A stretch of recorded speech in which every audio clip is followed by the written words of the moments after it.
Listen, just as promised, baby, I'm back. The first one was recorded this morning at 5 something in the morning. And this is being recorded the same day at 9 o'clock at night.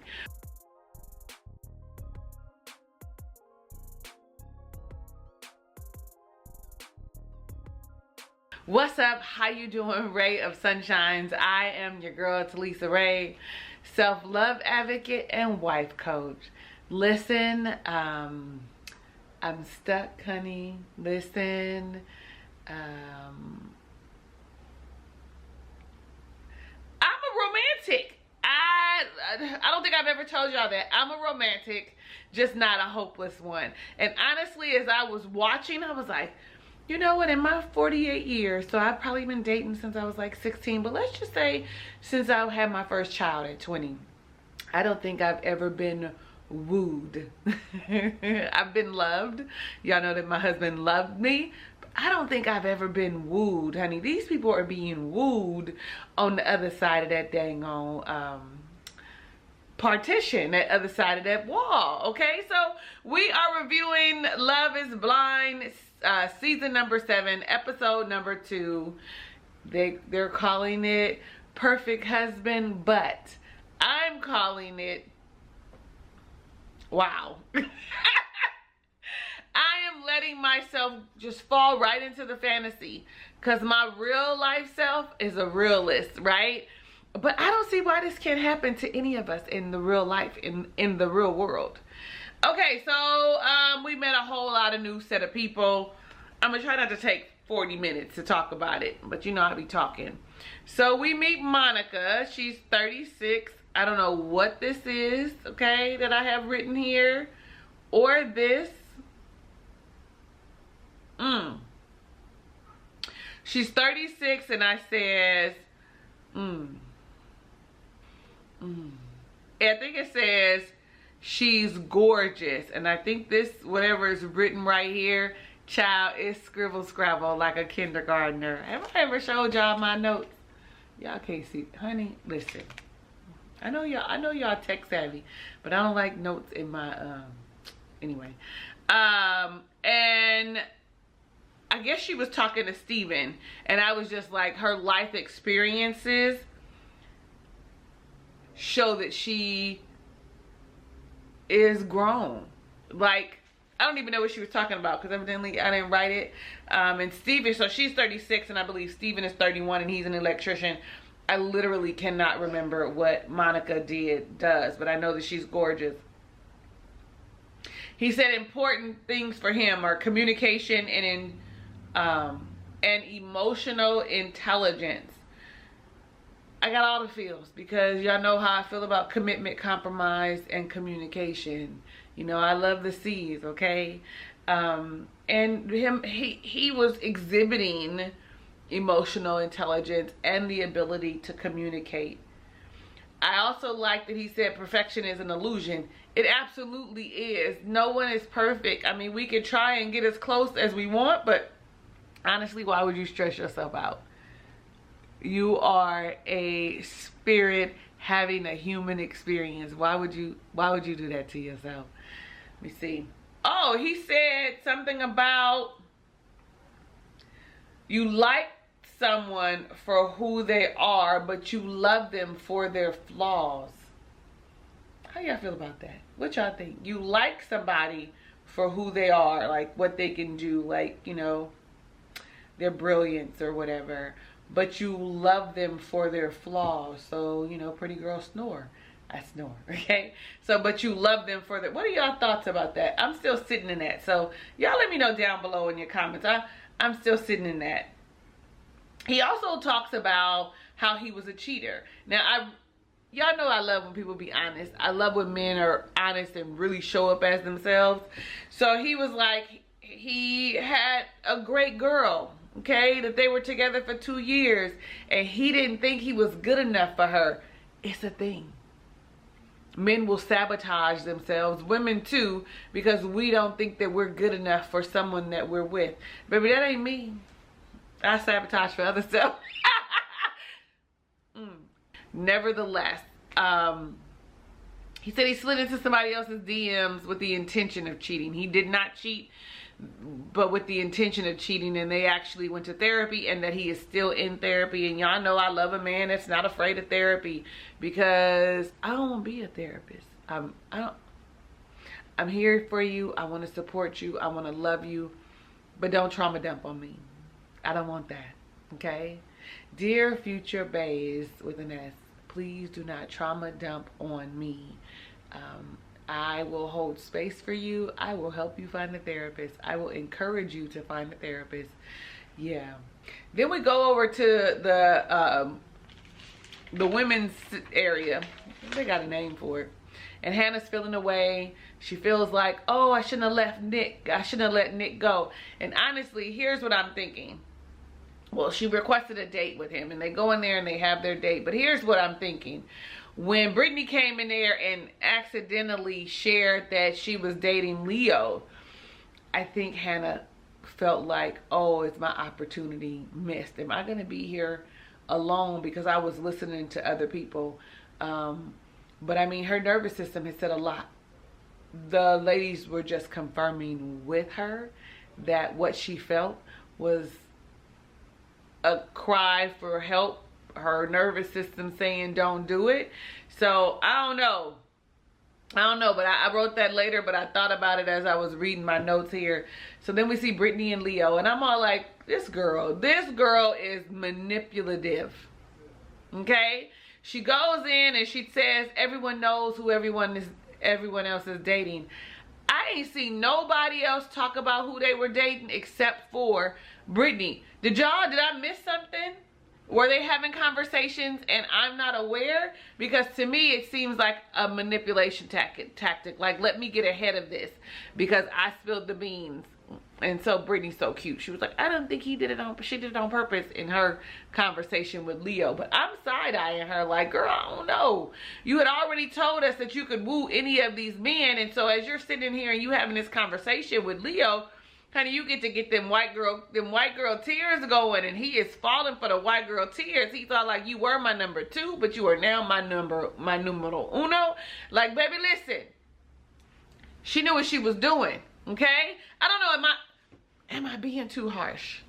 Y'all let me know down below in the comments if I'm being too harsh. I mean, y'all done made it at least 10 minutes in. Y'all can tell me, am I being too harsh? I don't think so. I think them is white girl fragility tears.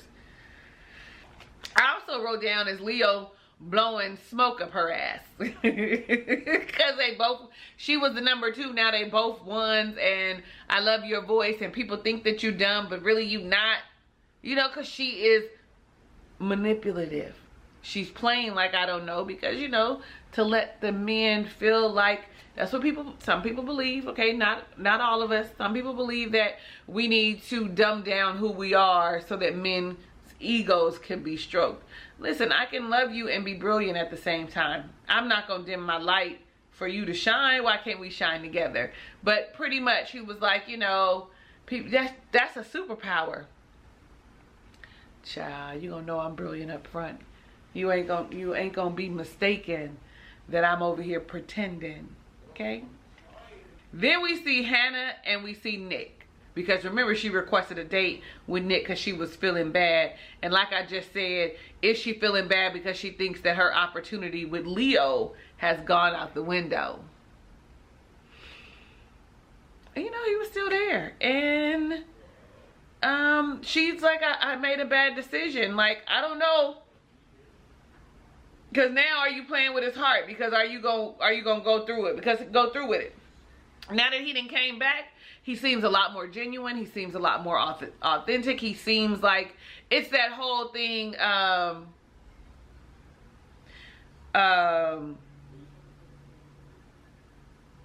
Dang it. That whole saying about the realization of what you lost or something. I can't think of it. It's not, you don't miss what you never had, because that's not a good thing. But it's, you never know how good you had it until it's gone. Is that it? Is that it? Maybe that's it. I'm not sure. But I feel like she felt that way, and he was like, let me prove that I'm not shallow, that I'm not superficial, that this is exactly where I want to be and what I want to do. And so she's all like, you know, he expresses that he was hurt. Like, to me, I feel like this is the Nick that they needed to see in the beginning, right? This is the Nick, not the I'm cool Nick and I'm a facade Nick and, you know, I'm that guy Nick. I needed to show you that I'm open and vulnerable and I want to be loved and cared for and desired, and I really like you, Nick. Then we see Hannah and Leo. Right after she talked, we see her talk to Nick. We see her talking to Leo.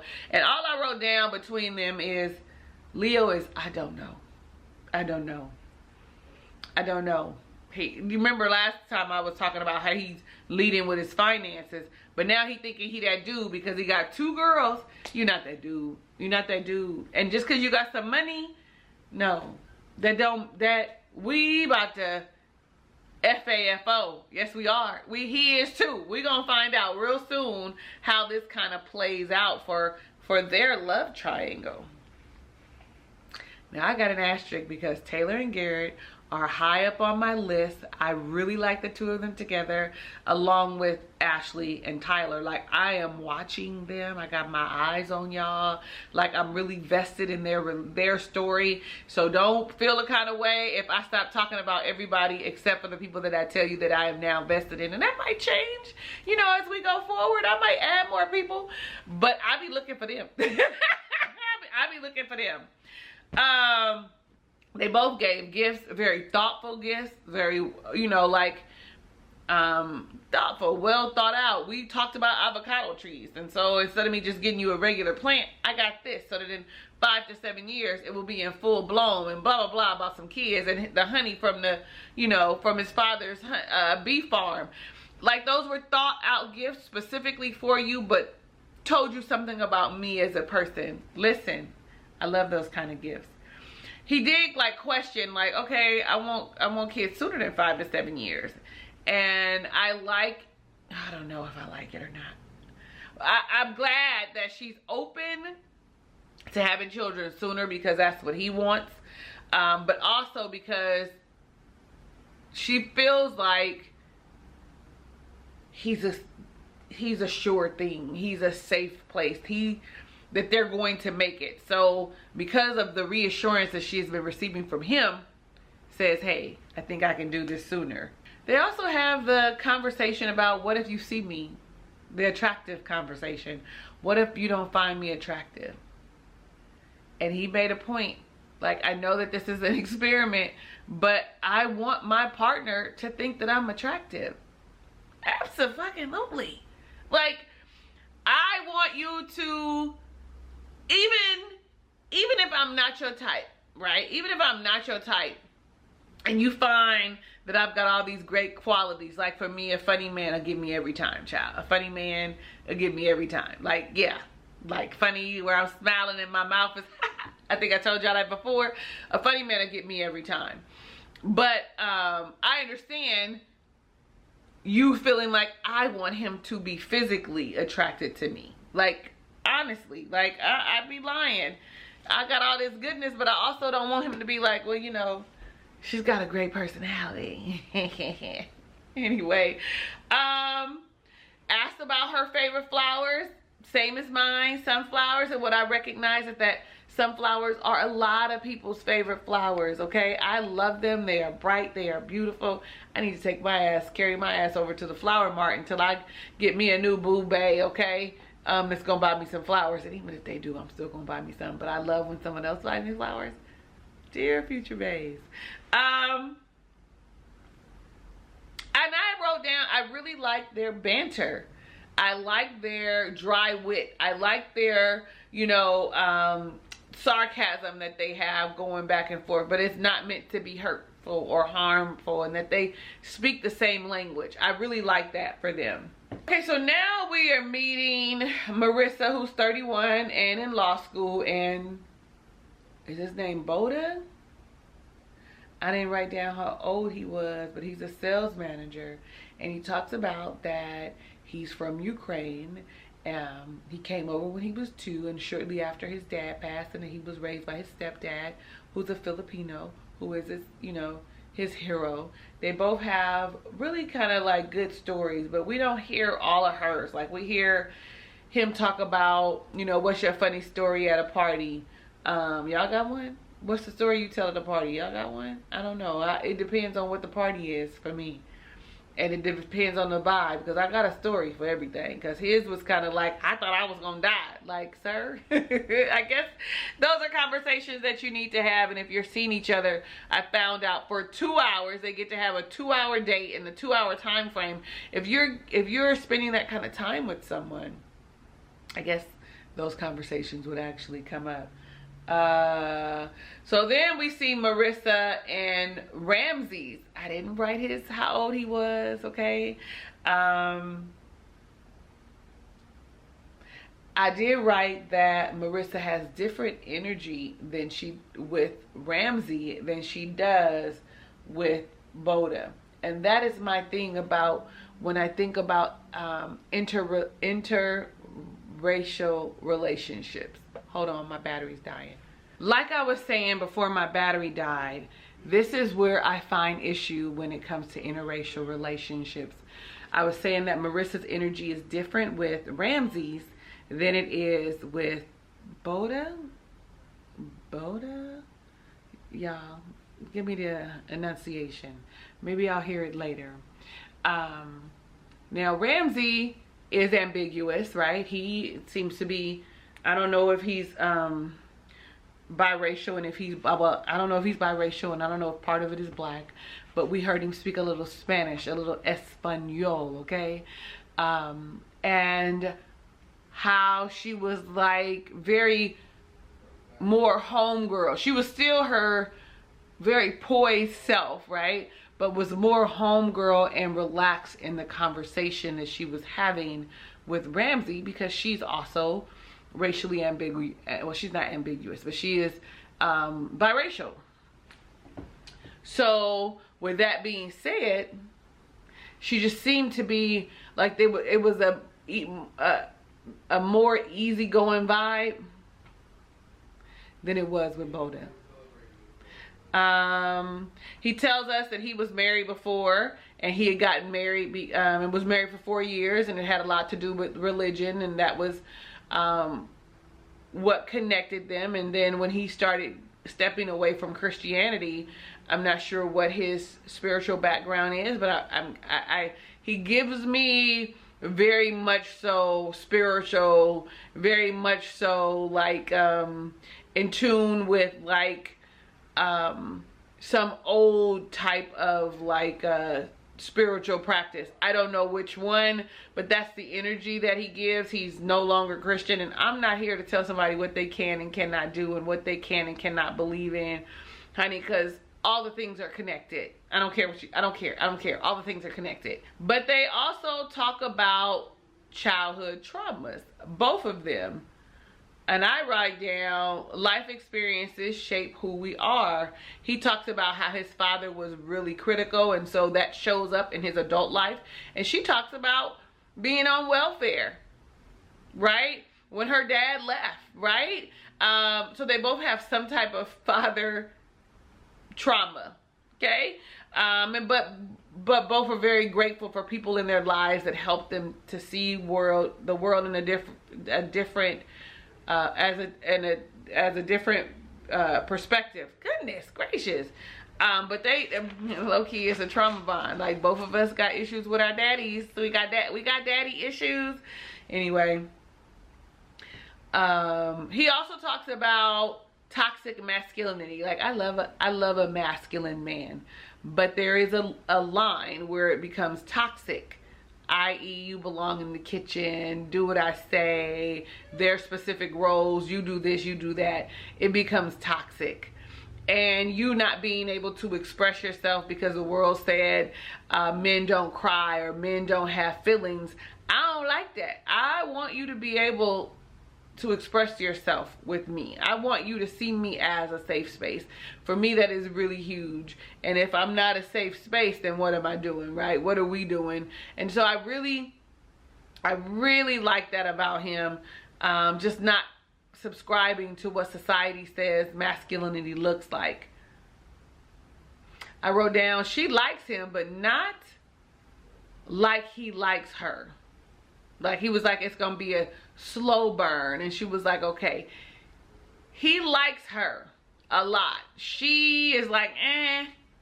Okay. When Garrett and Taylor were meeting, they talked about, she said, are you gonna ask me to be your girlfriend? And he did, and she was like, no, you know, do better. Honey, he sent the sunflowers with the will you be my girlfriend check, yes or no. I mean, he said some other stuff, and I'm over here like crying and bawling. Like, girl, what's wrong with you? What's wrong with you? I think I thought it was a beautiful gesture. I thought that her checking the box and putting her like heart smelly stuff, her pheromone oil on there was very sweet, right? And so when I think about this kind of wooing, this is someone wooing you, and it takes you back to grade school, junior high school, but also makes me think like, is we pretending? But I'm hoping not. Like I want them to work out. I want them to work out. I want him not to have an issue with her being Asian descent. I want her not to, for her not to have an issue with him being white bread. I don't think that she will. I think that she's used to dating people that are of European descent, but they have an issue dating her with her background. So then we see Tim and Alex again. He's musically inclined. I forgot what school he went to. You know, had a scholarship for music, but it wasn't the same. The Navy was the best decision. But this is what I want to talk about. She was like, she asked her dad, who was Catholic, and her grandfather, who was Muslim. They had this whole conversation about the Honorable Elijah Muhammad and Muhammad Ali and all these things. But you know, she asked her dad, well, what do you believe? And he was like, I believe in God. Hard stop, period. Pause, don't go no further. Okay? That's what he said. Oh, and he said the common theme, I think Tim was like, the common theme is love across the board. If in any of these spiritual practices, the common theme is love. Anyway, so I wrote down though, did he get therapy after grief counseling after his sister's passed? Because this is the second time we didn't see him. There's 2 different dates, and we talking about it again. And I really like that he's open and vulnerable and wants to have the conversation. I love that it's touching her spirit and she's connecting with him. But I'm also asking, did you get some therapy? Are you gonna let us know? Because if he come back one more time, I would be devastated if my brother passed. I would be devastated, okay? Don't get me wrong. But I feel like he needs to go a little deeper. And I know that it affected him. And then for the other sister to pass too, like I know it affected him, but I'm like, am I being mean again? Like how many times is he gonna bring this up? And is this what their relationship is gonna be based on? Because remember, she's afraid of death. Y'all remember from last episode, she's afraid of death. I know that he probably needs continued grief counseling, like, or not even just grief counseling, just like therapy around the situation and how to like deal with the death of his sisters, right? But also in that same breath, I had a little tear in the back of my eye, just like Alex did when he said, you know, I'm really glad that I get to give my parents one more daughter. That was sweet, that was kind, but you know, let's hope they all get along, because baby, the one thing I know about in-laws and daughters, it's not always happy, joy down in my heart. Where? Like, it's not always down in my heart. Where? But I'm hoping that that's the type of relationship that he's able to give his parents with his, seems like Alex may be his future wife. It looks like she's all in. I like him though. I like him. He's cool though. So, Garrett and Taylor. Let's get back to Garrett and Taylor. They get back together for the next date, and they both got gifts. Like, he's got these long stem, beautiful red roses. Red is for love, right? Glad he didn't give her yellow for friendship. But these beautiful red roses, and I'm all like, oh my God, these are gorgeous. And she has a box over there with all her grandparents' love letters. Ma'am, you serious? Y'all is serious, ain't y'all? Honey, she gets to reading the letter and gets all choked up. I think this is the first time that we get to see Taylor not so buttoned up, not so tight, not so like, because I don't want to say she was guarded because she's been sharing, but vulnerable. It's the only word we can use. This is the first time that we actually get to see her be vulnerable. And he don't come to tears, but she tearing, I'm tearing, you was probably tearing up. And then he said the most beautiful things to her. Like, this is when I was like, I was married, my husband loved me, would sing me songs and send me songs all the time. But I don't know if someone has ever like, well, no, I can't say that. I can't say that. I can't say that. I can't say that. I can't say that. It just really felt really sincere and really genuine and full of love when he was just expressing all of these beautiful things that he thought about her, how kind and brilliant she was and caring and all these things. And I was just like, that's so sweet. That's so sweet. And he got down on one knee and asked her to marry him, you know, through the partition, baby. Okay, something wrong. And asked her to marry him through the wall. Everybody's excited. I'm excited. He's excited. She's excited. All the girls are excited. The fellas are excited.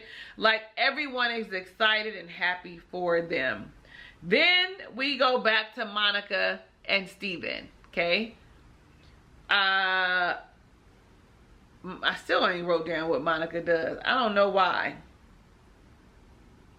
But we talk politics. And he shares with us that he voted for Trump because he didn't want to vote for Hillary, and you know, and then the next year he voted for Biden, but was like, you know, I made a really bad choice before, so it kind of makes me wonder, who is he voting for now in this 2024 November 2024 election? Okay, I'm not going to talk politics, but is he what? I don't know. Now that he done found out that, honey, he's black, he don't look like white anyway. He don't. He's got, you can see that there's something, you just don't know what that something is until he was like West Africa, Nigeria, Ghana, I don't know what else he said. Sinhalese, did he say that? I'm not sure. But, I don't know how I felt when he was like, yeah, I voted for Eraserhead. I don't know. And he did say that he's done a lot of research now that he knows that he has African descent. He was used to identify as white. I want to know what box he's checking now. Y'all know? I mean, I know y'all don't know, but do y'all want to know? Is he still checking white? No, he's gonna check other. He's not checking black. He's gonna check other. And come to find out, you know, she's biracial and has a lot of ethnicities in her bloodline, but I bet you she checks black. Anyway. He called her a mutt and she laughed and agreed. I ain't like that. I ain't like that one bit at all. I ain't like that. Y'all know mutt is meant to be derogatory, right? When she was in school, I'm sure people said that kind of mean, spiteful thing to her. Why he call her that? I ain't like that. Anyway, now we get into my favorite couple, who is Ashley and Tyler. And baby, listen. They had food, they had a date, they was gonna be dating. They go, you know, listen to music and eat together. He said, I wrote down a prayer most black women are gonna be moved by the fact that you would even think about praying over the food. But not only praying over the food, baby, praying over us and our connection and our tie and what we look like in the future, and that we progress and we grow together. And you know, like, what was y'all looking like when he was reading his prayer that he wrote down, especially after saying, I normally don't pray in front of people? After he did that, what was y'all thinking? Was y'all heart moved? Was y'all like, oh? Last thing I'm gonna say about my late husband, honey, he would pray, okay? He gonna pray, he gonna lay hands, he would read the word. Listen, he wanted to be a pastor, okay? And he don't recognize, though he didn't stand in the pulpit, he ministered to a lot of people's souls through the food that he cooked, the conversations that he had, the support and space and that he held for them. Like, so he did his job. He did his job. I wish I would have had the opportunity to share with him that's who he was. But nevertheless, baby girl is a mess. Okay, this whole time she is tears constantly. I love that they talked about what faith looks like for them and how she's always wanted to have someone that she would pray together with. Okay, now listen. They share music. He look at me. Look at me. Grinning from ear to ear, huge grin, eyes tearing up in the back, honey, with my sensitive self. He was like, Ashley, are you listening? I really love you. And no matter what happens here, I have your back for life. Child, he was like, this is my wife. This is my wife. Oh my God. And then they close episode 2 out with Taylor and Garrett with the silhouette waiting, and I love the silhouette, honey. I love the silhouette, and I really wish that they could see each other's silhouette before they go in, before the door opens. You know what I'm saying? Like, I don't know how they would be able to do that, but I really wish that they could. Just build more anticipation. You got Garrett over there taking deep breaths and whatnot, and then they open the door on Taylor, and then they go off to episode 3. And I'm gonna go watch episode 3 so that y'all can have episode 3, because from my understanding on Wednesday, I think they dropped the rest of the episodes. So I got 6 to get through and I only got the 2. Y'all, let me know what you think so far. Who is your favorite couple? Who is your least favorite? Y'all know what I feel. I put them in order, okay? I would normally say that Garrett and Taylor and Ashley and Tyler were neck and neck, but I can't, because you know I love this for us, my people. So Tyler and Ashley, my number 1. I'm got my eyes on you. Close second is Taylor and Garrett. I got my eyes on you. My absolute least favorite couple is that dang on Brittany and Leo. And then you got Hannah, who is confused and confusing everybody with her, around her. You know, like, anyway. Thank you so much for watching my review of Love is Blind Season 7, Episode number 2. If it's your first time visiting my channel, please click the subscribe button and click the notification bell right next to it so you are alerted of when I upload my videos, because I'm back. Okay, I'm back. Guess who's back? Okay, anyway. Share this video with your friends so that they can join in on the conversation. And I'm kind of trying to figure out if I can go live, when I can go live. Like, I might end up going live for, like, I don't know, engagement days. I don't know, because I want to make sure that I'm finished by Tuesday, I guess. Anyway, know that I want every good thing that God has in store for you, especially because you know what you want for yourself, especially because you know that God wants every good thing for you. Hugs and kisses and lots of love. I will see you on the next review.